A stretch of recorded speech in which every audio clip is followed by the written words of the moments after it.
I wanted this back. But please do not. I'm just laughing about it. Just. You just about your shit? Hey. Yeah, I understand. Go ahead. White bitch and I got this. It's that black market I'm shopping. Last kings we bossing. Well, I'm the first queen's no option. I heard they hate it and I don't give a fuck. Okay. No, hold on. This is honey cocaine. No, I swear to God, I heard that shit.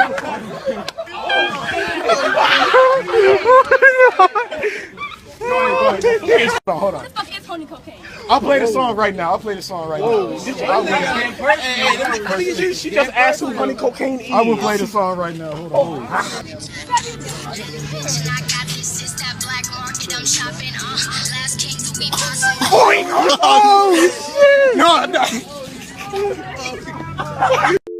Where did you find the boot? It's right here. Truck drivers and motorists in passenger cars and vans get booted. What tire did he boot?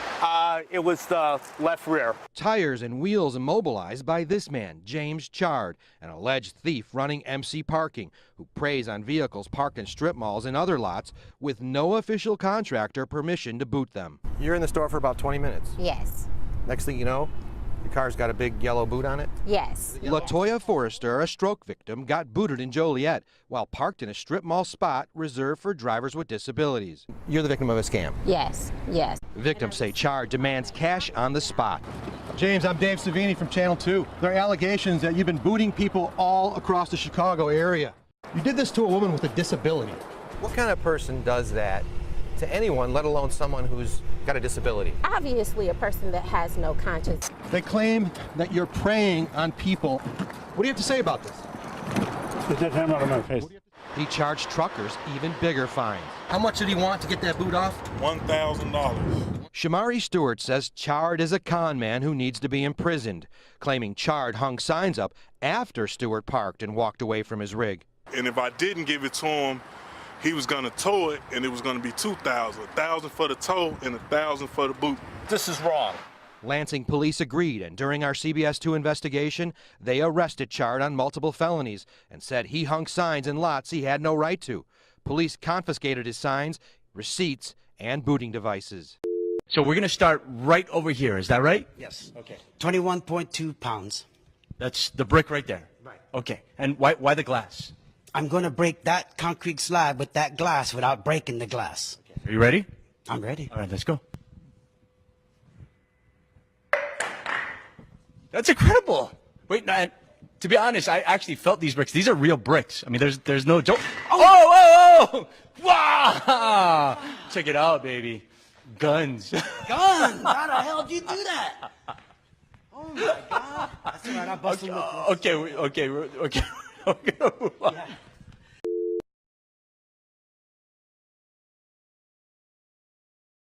Did she inform you that she had family in another part of Ohio? She did not provide me with that information, no. She never provided with you? Excuse me, hold on a second. Your Honor, excuse me for a second. I need some time. We're going to take a break. Ladies and gentlemen, if you'll please step out. The record should reflect that the defendant is slouching over to the side and acts like he's sleeping.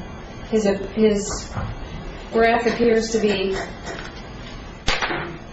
quite normal. Doesn't appear to be labored in any way. Is that a fair assessment, sir? Yes. It's not labored in any manner. Yes, Your Honor. Does he appear to be doing anything to you other than sitting in that chair? No, Your Honor.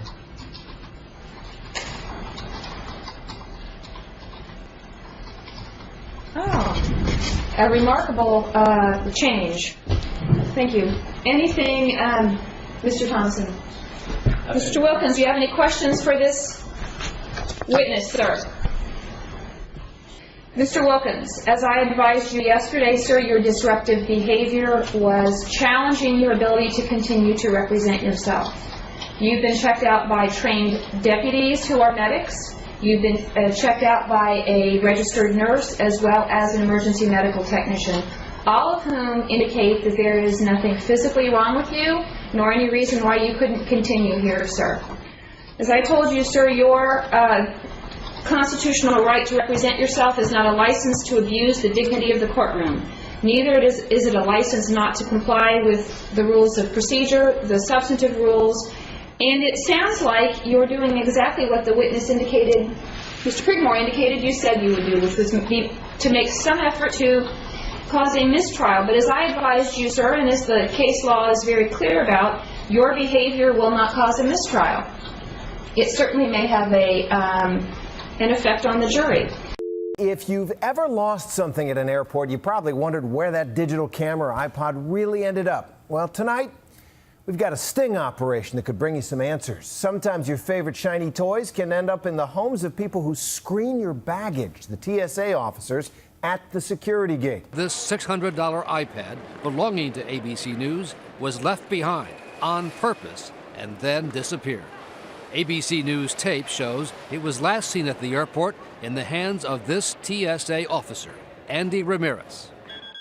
And then, several hours later, we were able to track our iPad using its Find Me app as it moved away from the airport, step by step, until it stopped at an address 30 miles away in Claremont, Florida, the home of the same TSA officer last seen with our iPad. 2 weeks later, we showed up to get it back from TSA officer Ramirez. Brian Ross from ABC News. I don't know if you can give me a hand here. We're looking for a missing iPad. Missing iPad? Yeah. Okay. And the tracking device shows that it's located right here at this address. Okay. Is it here? No, sir. But as you will see, that would turn out to be not true. Did you take it? No, sir. You did not take it? No, sir. But shortly after we set off an audible alarm on the missing iPad, Ramirez produced it. Sir. You found it. There it is. Okay, turn the camera off. With his TSA uniform now off, Ramirez said it was his wife who had taken the iPad, not him. Come on in, sir. No, I don't want to come inside. I want you to explain how this iPad left at a TSA screening station ended up in your house. My wife's, I'm so embarrassed. Your wife? My wife said she got the iPad and brought it home. You know, that can't be true because the last time we saw it, it was in your hands. Ramirez was fired by the TSA late yesterday. It says it has a zero-tolerance policy for stealing from passengers. It is heartbreaking, a situation that thousands of parents find themselves in every year. Their child is missing. Grief-stricken parents will turn to just about anyone, even so-called psychic detectives. So Lisa Guerrero and the I-Squad put some prominent psychic detectives to the test. Are they selling false hope? I would tell her that I love her and I miss her. A tearful plea from the mother of a missing teen. John and Joanne Lowitzer have been searching for their 17-year-old daughter, Allie, since she vanished last year. What do you think happened? But when the case made national news, the Houston parents say they became inundated with calls from so-called psychic detectives. They say some even showed up at their front door, promising their psychic visions could help bring Allie home. Mark Klass, whose daughter Polly was abducted and killed more than 20 years ago, warns families to avoid psychics, saying they prey on the desperate. They descend like vultures. And send police on one wild goose chase after another. So we decided to see what would happen when we asked a psychic detective to help solve a missing persons case. Posing as the distraught brother of a missing child, we sent our producer, Charlie McElravy, to meet with Lori McQuarrie. Hi, how are you? Very nice to meet you, Lori. We showed her a photo of this missing girl, and she agreed to take the case for $400. But I think it's solvable. But what Lori didn't know was that the photo our producer gave her was actually a childhood photo of me. And obviously, I'm very much alive. I don't believe she's alive. I'm sorry. I believe that it was a violent passing. McQuarrie's sixth sense told her the girl was brutally murdered and sexually assaulted. I think she was hit in the head with a rock. But her visions didn't end there. I think she can be brought home. Pointing to a remote spot on this map, she even said she could help bring her body home. Maybe even a mile or two from there. The next day, McQuarrie sat down for an interview with me to talk about the work of psychic detectives. I just had a gentleman in yesterday. 30 years ago, his sister disappeared. She soon began talking about a recent case, but clearly her psychic abilities didn't tell her that I was the girl in the picture. One of the first things I do in a case, Lisa, is I always make sure people know that if I feel the person is living or not. So you'll always know, Yes. when you talk to a family member, when you start a case, you'll know if this person is dead or Yes. alive. And that's the point, is that Every time. Yes. But apparently her psychic abilities didn't see this coming. Lori, I'm going to show you something. Okay. Okay? Yes. Does this girl look familiar to you? Yes, she does. I worked this case. This is a girl who you said was beaten and killed. Okay. This little girl is me. And you told somebody that she's dead. Wait a minute. You didn't disappear?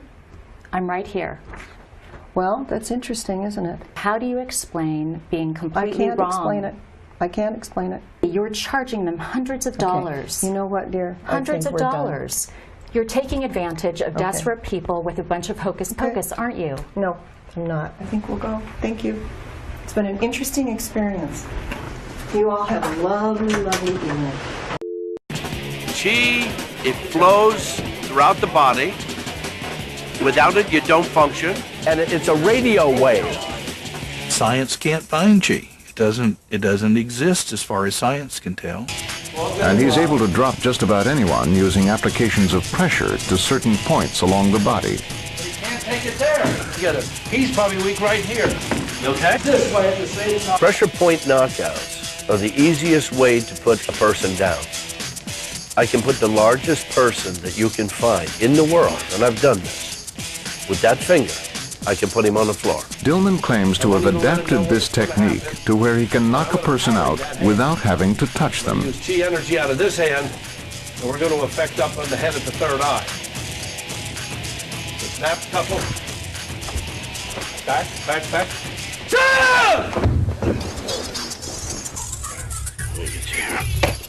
There we go. All of these karate techniques are made possible by manipulating Qi. He makes a Qi ball. He'll get the radio frequency going between the hands, and if you get up and feel, it's actually hotter inside that ball. I've seen him already knock people over with it. He throws the Qi in such a way that when he catches it, it knocks him backwards. Pressure points can be dangerous. I've flatlined several people. I know I have Qi energy. You can see it with the half moons. My Qi is up now because of the filming. I have half moons in my fingertips now. That means the Qi is just coming out. But is the mysterious energy called Qi really what's giving Dillman and his followers such extraordinary powers? Or is it, as skeptics suggest, simply a form of hypnotic suggestion? It's time for a showdown. In one corner, weighing in at no more than 125 pounds, is chemist Luigi Garlascelli. He thinks he can stand up to a knockout punch of Qi because it doesn't exist. In the other corner, it's 8th degree black belt Leon J., one of George Dillman's top associates and fellow practitioner of the no-touch knockout. This ought to be interesting.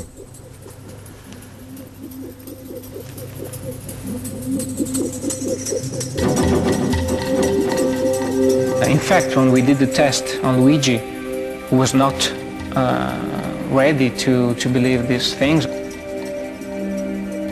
Or maybe it was just staying there, seeing what would happen.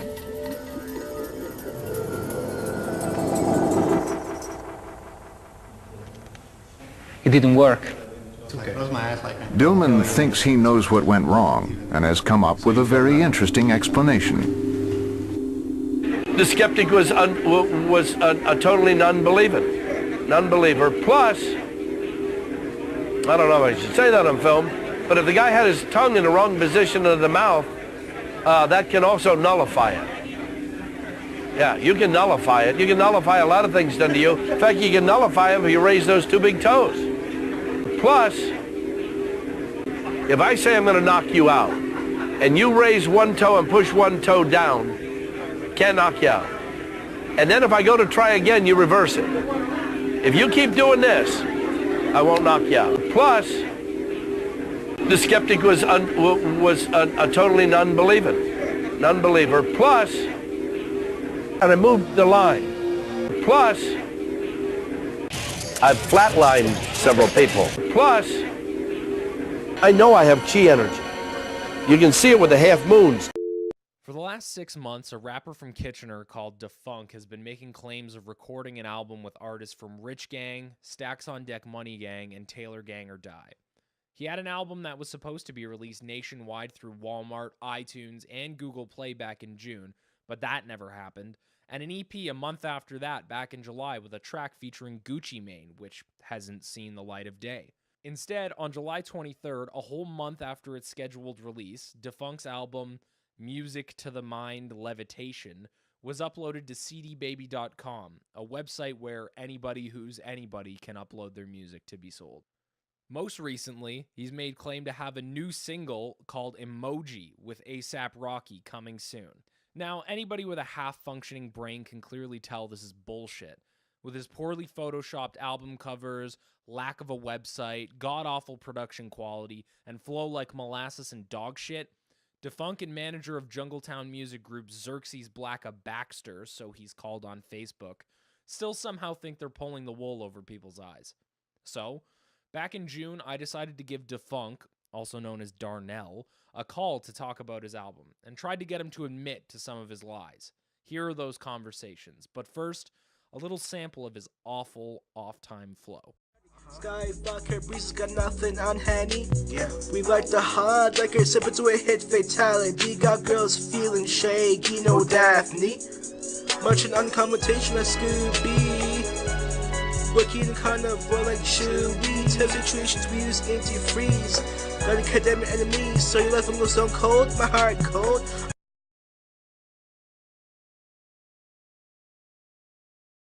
Hello. Hi, is this Darnell? Yes, it is. Hi, I was just calling to ask you a couple of questions about your album. Yeah, who is this? My name is Zachary. I was wondering if you wanted to talk about your album. Oh, yeah. Like, is this, like, a radio station, or, like, what's good with this? Yeah, Music to the Mind Levitation. Yeah, it was supposed to drop today, apparently, wasn't it? Oh, yeah, like, I'm just waiting on my manager right now to, like, post it and shit. Well, what exactly does that mean? I'm seeing on your Facebook here that it's being distributed in Walmart, but... Yeah. And on iTunes and Google Play as well? Yep. On iTunes and Google Play right now, there is nothing that comes under Defunk, though. Oh, like, it's not, like, posted yet or anything. What exactly does that mean? Like, it's not, like posted or anything. Like, you didn't, like, post it yet or anything. Like, he has to, like, he hasn't been on the line or anything yet. Oh, like your manager has to, like, email the album to Steve Wozniak and he has to post it to Apple. Yeah. Yeah, like, he has to do all that shit, like, as soon as he gets on tonight. Like, today. Cool. And you're signed to Jungletown Music Group, eh? Yep. When did you get signed to them? Yeah, I'd say June. I've only been rapping for a year and a half, and right now, like, on my album, I have people from SODMG, Free Bands, I have Rich Thug, I have, like, a lot of, like, features on it and stuff. Do you have any specific artists that you'd like to, like, make a shout out or, like, know, or... You're just gonna have to wait till my album drops in, like, a few hours, and you'll see. Right. I've never heard of Jungletown. Who's in charge of Jungletown Music Group? Oh, it's an independent label. Like, my manager originally, like, worked for Coke Boys, but, like, he wanted to make his own label and stuff, and a bunch of industry insiders, like, made a label called Jungletown Music Group, so I get, like, a bunch of, like, stuff. I got, like, free, like, digital distribution, free mixtape hosting, free mixtape sponsorships, a bunch of stuff. Right, very cool. What's your manager's name? They call him just Mr. Baxter. Mr. Baxter. Yep. After numerous attempts trying to contact Darnell again over the course of several hours, he ended up calling me back. I ended up missing the call, but he left me a voicemail and had these choice words to say to me. Yo, it's for funk right now. Like, yo, I should be charging you for fucking, like, asking me for interviews and shit. But, like, yo, you're from my city end of the day, but fucking stop, like, spending my phone. You'll get to interview. My album's in stores right now. It'll be uploaded soon time, but, like, just chill there right now, right? Huh? The 40 grand coming his way soon time. You don't even know my nigga, yo. You gotta get sponsored out here, B. You don't know my nigga out here. He's famous, B. Yeah. You gotta pay up, dog. My manager works for Codeplay, so, like, everything's good right now. Like, I'm just chill right now, you know? So just, like... B, that's done up, dog. Just text me. Just text me. Pick up the phone, B. Easy.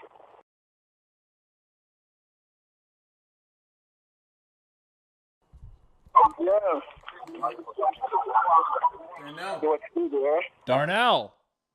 Yo, what's good? Yo, what's the fuck? Hey, dog. Yo, what's good with you? Where's the album at?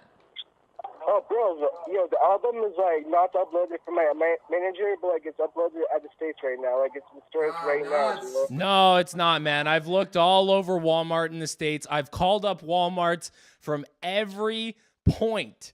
I've called Walmarts in New York, in Atlanta, in Florida, in Seattle, in California. There is no album of Music to the Mind Levitation in stock in Walmart in the States. Are you sure? What do you mean, am I sure? Are you sure, man? Come on. Oh, bro, like, are you, like, actually, like, sure, you know? No. What do you mean? Cut the lies, man. The fuck? No, what the fuck, yo? Like, I never, like, knew that. Like, if it's, like, it's not true, you know? No, I'm talking about you, man. Like, what you're saying is not true. Oh, what the fuck? Like, it's actually not, yo. Like, there's no album, man. There's nothing on the internet that says anything about you. The only thing that exists about you or Jungletown or Mr. Baxter, aka Xerxes Blacka Baxter on Facebook is Facebook groups. That's it. That's the only thing that exists of you, man. There's nothing online. I've called Walmart. I've done the fucking research. There's nothing out there. Are you sure? What do you mean, am I sure? Sure. You've been living a lie, man. Oh, bro, like, if I'm, like, living a lie, then, like, that's, like, a different story, then. But, like, I'm a fucking, like, dude guy right now, man. Hey, man, I'm checking out your Instagram, and it says that you had a show with Cess Crew on April 12th? Yeah. Yeah? No. Nowhere online does that say fucking anything of you having a show with Cess Crew. Yo, wagwan, nigga. No, not wagwan, nigga. Fucking put your friend on the phone. I don't want to hear from you about the fact that your friend has 40,000 coming his way. I want to talk to the fraud. Yo, listen, nigga. Yo. I'm not your nigga. Don't call me your nigga. Listen, bro. You trying to get interviewed? No, I'm not trying to get an interview. I'm trying to ask this guy why he's being a fake and a fraud. It's not in stores, man. I've done the research. It's nowhere to be found. I saw it. I saw everything, bro. You saw what? I'm not gonna lie to you. Listen to me for a second. Yo, I'm not gonna lie. I saw an album and I saw it on fucking internet. So listen to me right now. You need to shut the fuck up. Shut the fuck up and done story. That's it. You're cut. That's it, dingo. That's it, bro. Done. All right. Yo, dog, like, what the fuck are you doing right now? Like, fucking chill, man. Nah, man, you gotta come clean. Why the fuck would it be coming clean right now, yo? Like, I'm actually like, being because serious it'd right be now. really embarrassing in front of all your friends, and it would probably ruin you. Man, you're gonna have such a bad night. You're a fake. Are you fucking stupid? Yo, shut the fuck up. Man, where else are you on the internet? Where else are you on YMCMB's page, fucking Brick Squad, fucking TDOG, SODMG? Where are you on their website? Nowhere. Nowhere. I'm not signed to those labels. Are you fucking stupid? It doesn't matter. You have artists from those labels featured on your album, apparently. Hung up.